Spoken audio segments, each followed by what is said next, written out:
En una ocasión en que el Buda llegó para su sermón matinal, traía un pañuelo en la mano. Se sentó frente a sus 10.000 monjes, y empezó a hacer nudos en el pañuelo. Les dejó a todos sorprendidos, porque nunca había hecho nada parecido. ¿Qué estaba haciendo? ¿Se había olvidado del sermón? Pero por respeto permanecieron quietos y siguieron observándole. Una vez que el Buda había hecho 5 nudos en el pañuelo, dijo: quiero deshacer estos nudos. Pero antes de hacerlo me gustaría hacer 2 preguntas. Una, ¿es este pañuelo el mismo que antes de tener los nudos? Ananda, uno de sus grandes discípulos, dijo: en cierto modo es el mismo porque los nudos no afectan su existencia. No añaden ni disminuyen nada. El pañuelo continúa siendo exactamente el mismo, su cualidad es igual, sigue siendo un pañuelo. Pero no obstante, no es el mismo, porque algo ha cambiado. Puede que tenga o que no tenga un valor fundamental, pero ahora cuenta con algo nuevo, esos 5 nudos. Está atado, y así pues, ya no es libre. Ha perdido la libertad. El pañuelo es el mismo pero ahora es un esclavo. El Buda dijo: muy bien, Ananda, eso es lo que quería decirles a mis monjes. Cuando el hombre está dividido permanece en cierto modo de la misma manera, y no obstante, ya no es el mismo. Ha perdido su libertad, su armonía, aunque fundamentalmente nada haya cambiado. Sois dioses y diosas, nada ha cambiado. Solo que el dios ha quedado atrapado tras la existencia de unos cuantos nudos. Fundamentalmente sois tan libre como un Buda, existencialmente sois exactamente igual que yo, pero psicológicamente no estáis donde yo estoy, no sois lo que es el Buda.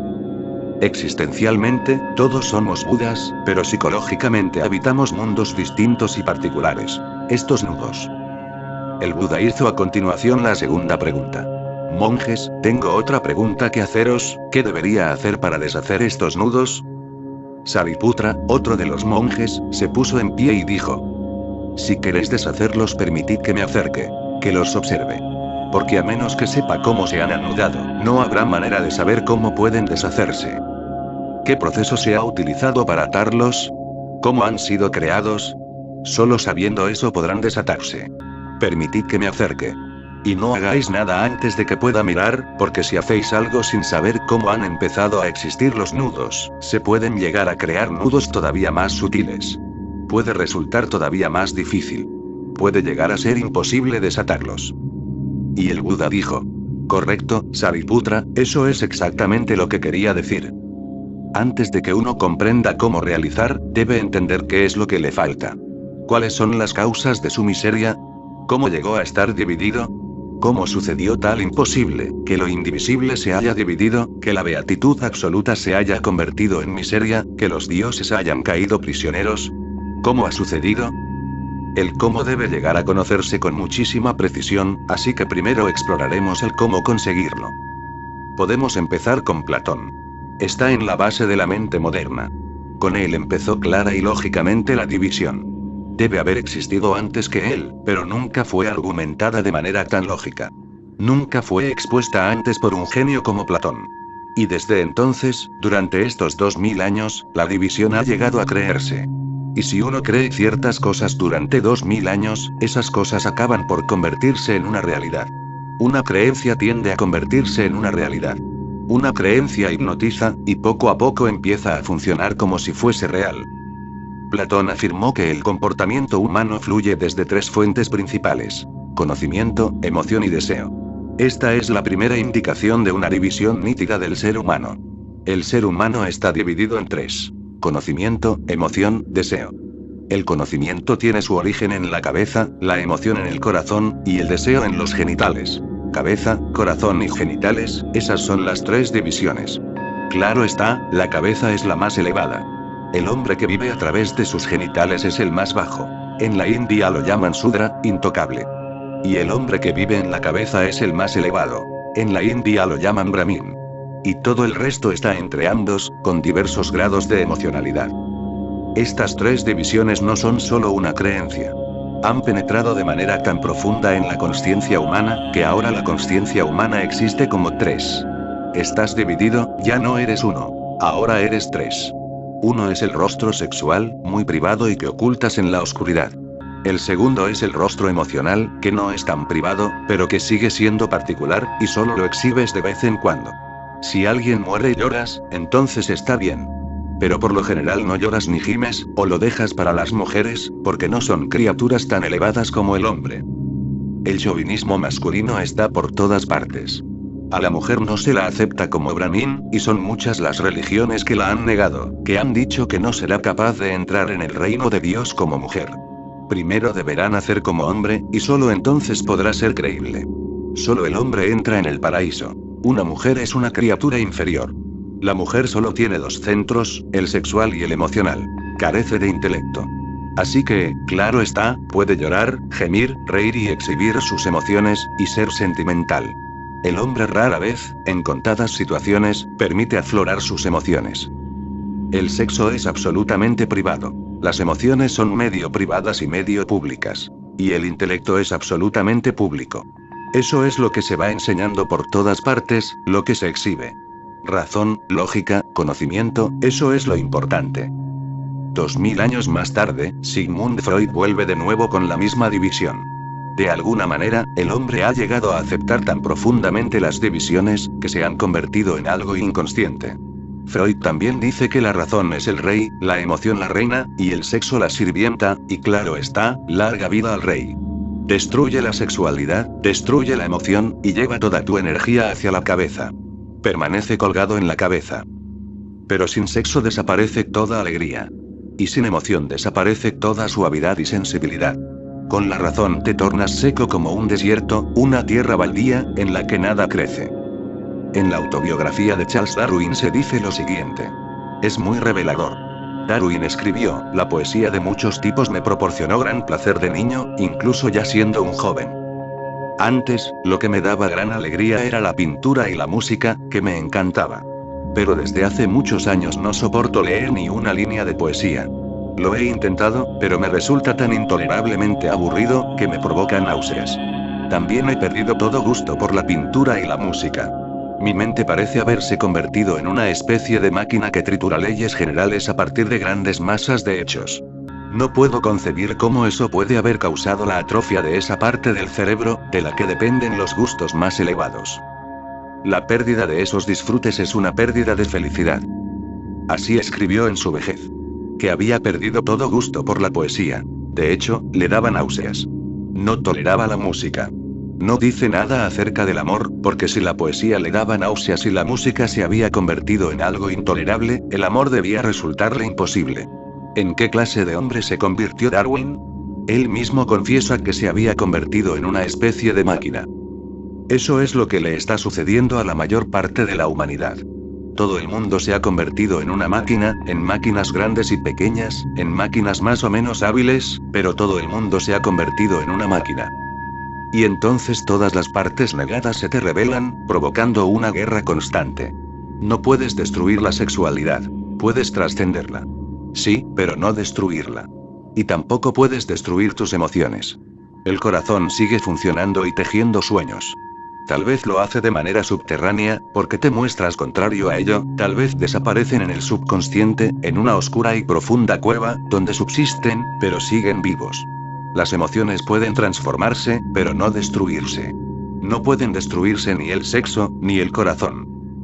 Pero eso es lo que ha estado haciendo la cabeza, que acostumbra a existir a expensas del corazón. Mata al corazón, al cuerpo, y luego vive como un fantasma en una máquina. Es algo que puede percibirse en todo el mundo.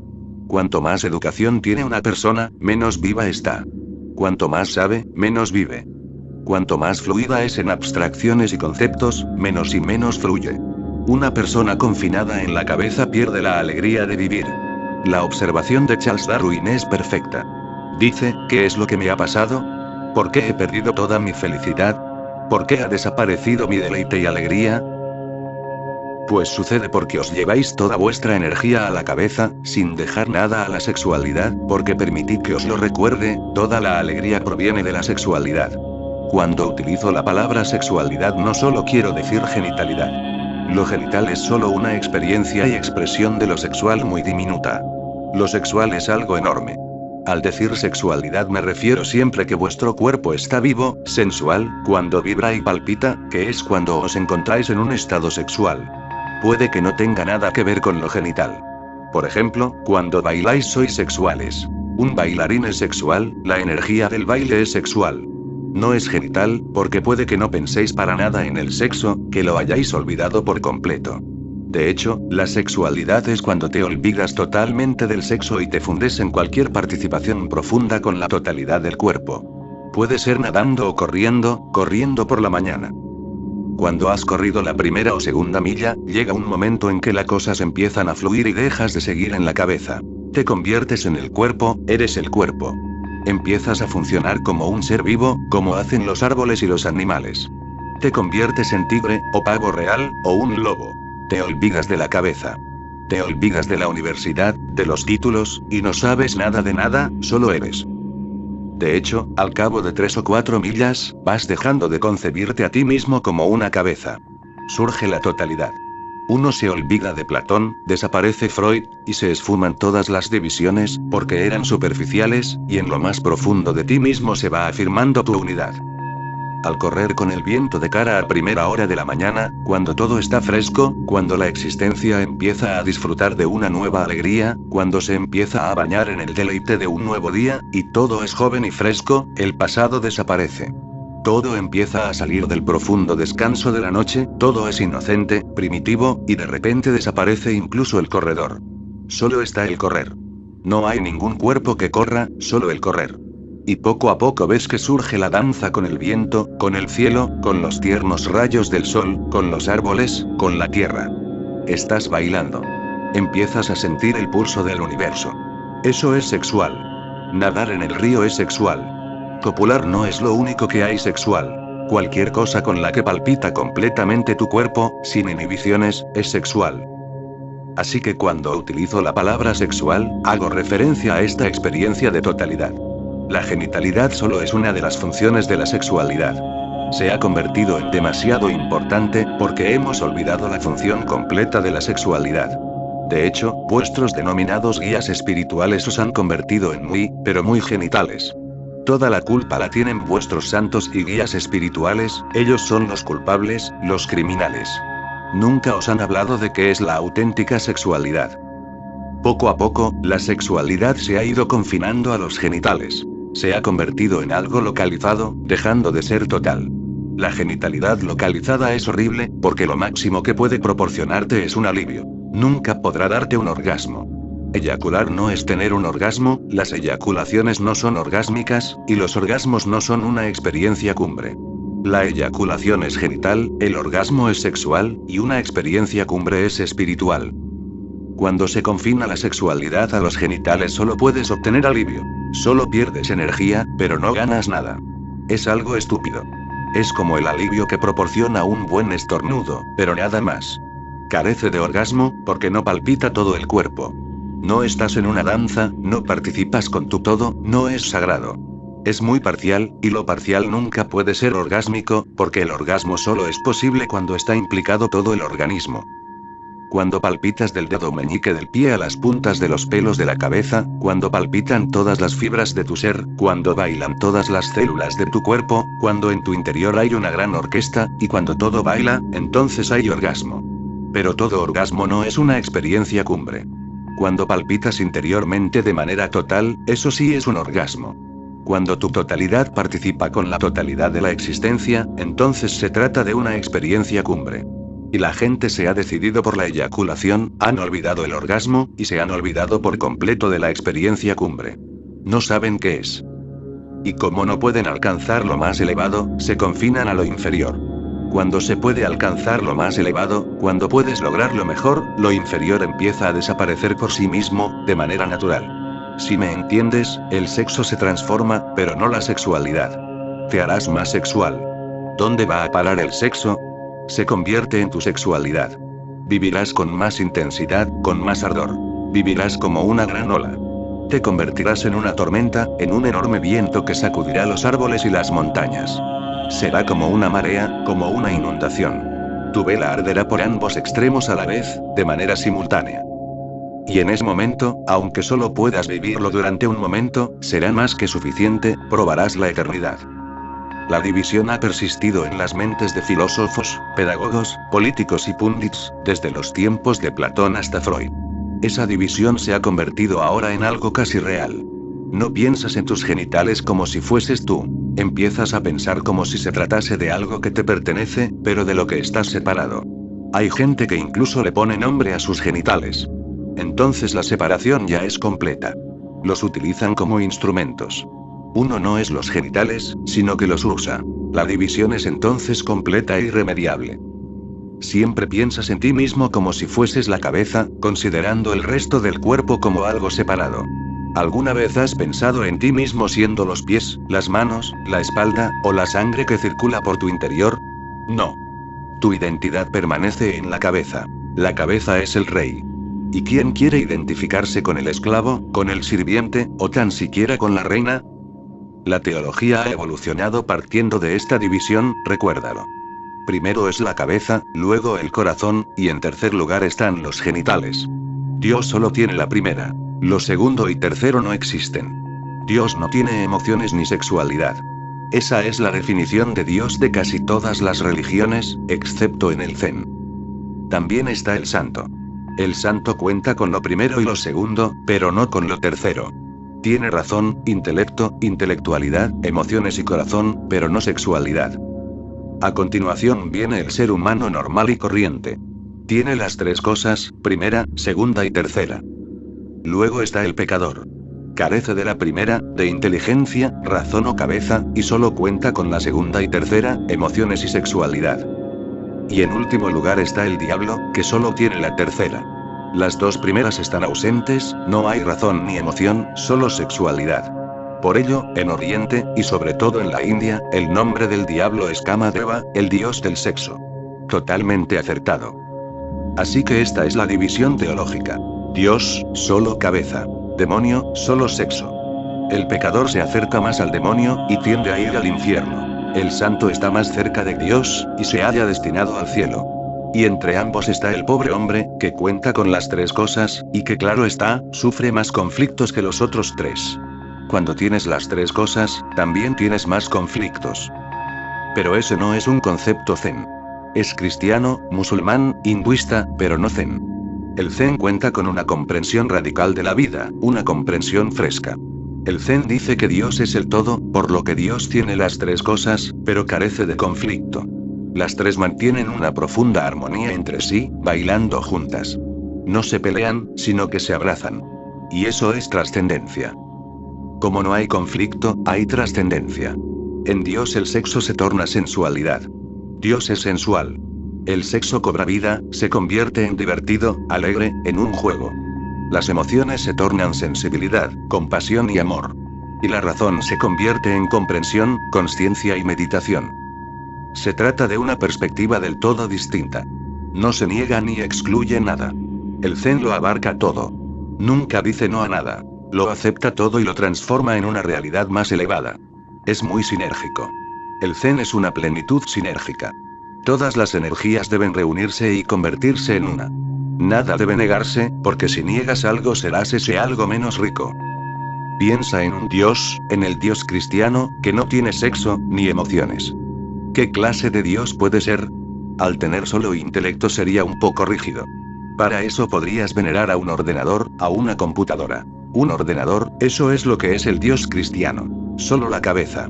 Un ordenador es una cabeza magnificada, y tarde o temprano haremos ordenadores mayores y mejores.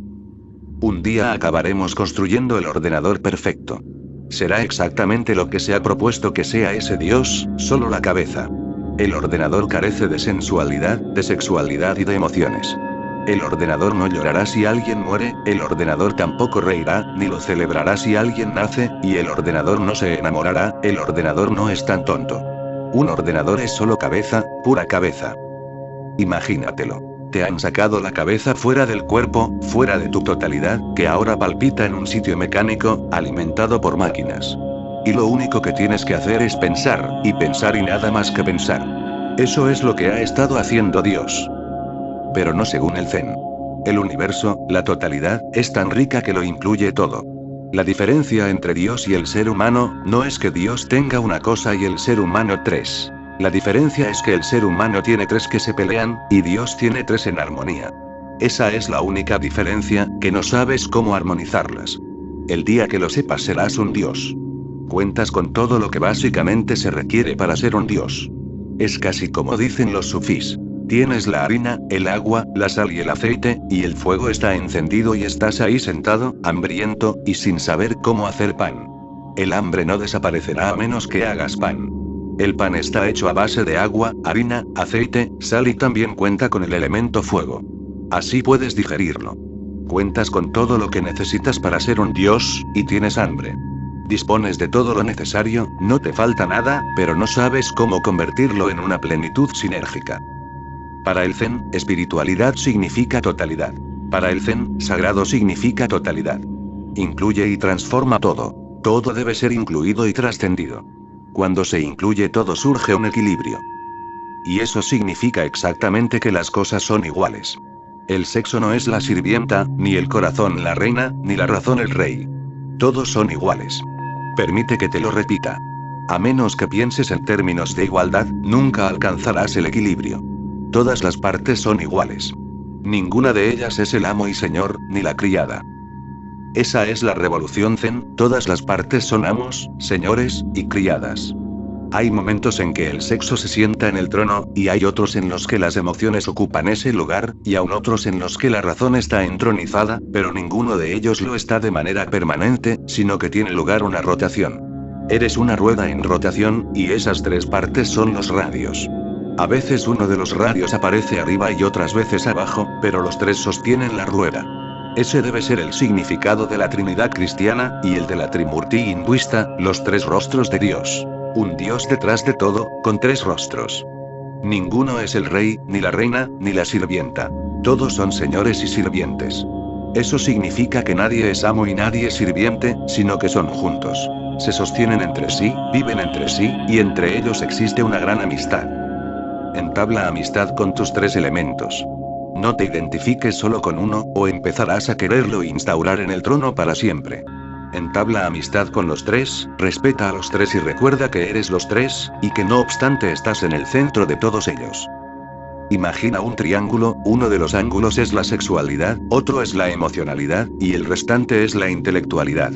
Y en el interior del triángulo está el centro de consciencia, tú. Cuando los tres conducen a ti, a tu consciencia, a tu atención, eso es la meditación. A través de esa armonía, de esa plenitud, llegas a casa.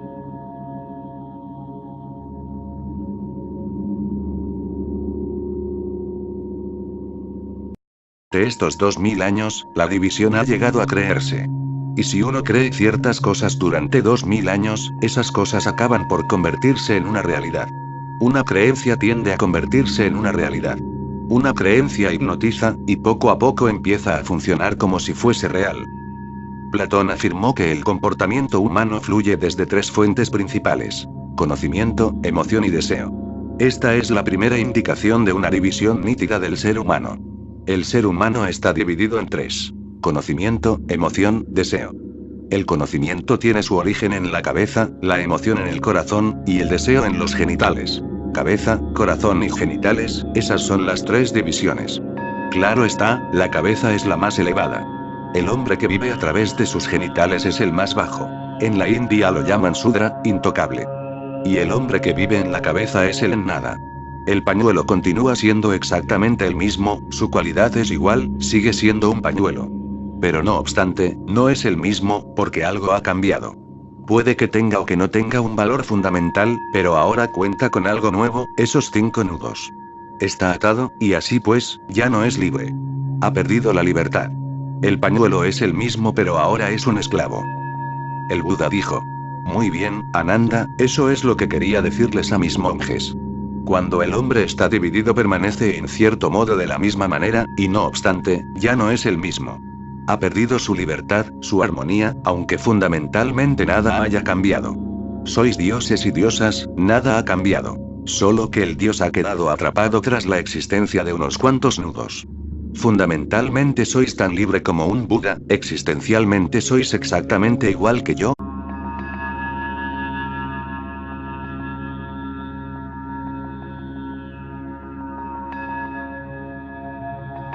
En una ocasión en que el Buda llegó para su sermón matinal, traía un pañuelo en la mano.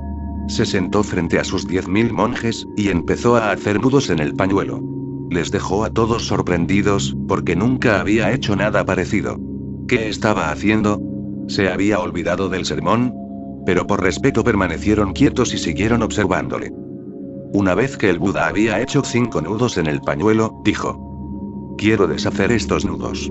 Pero antes de hacerlo me gustaría hacer 2 preguntas. Una, ¿es este pañuelo el mismo que antes de tener los nudos? Ananda, uno de sus grandes discípulos, dijo: en cierto modo es el mismo porque los nudos no afectan su existencia. No añaden ni disminuye todavía más difícil. Puede llegar a ser imposible desatarlos. Y el Buda dijo: correcto, Sariputra, eso es exactamente lo que quería decir. Antes de que uno comprenda cómo realizar, debe entender qué es lo que le falta. ¿Cuáles son las causas de su miseria? ¿Cómo llegó a estar dividido? ¿Cómo sucedió tal imposible, que lo indivisible se haya dividido, que la beatitud absoluta se haya convertido en miseria, que los dioses hayan caído prisioneros? ¿Cómo ha sucedido?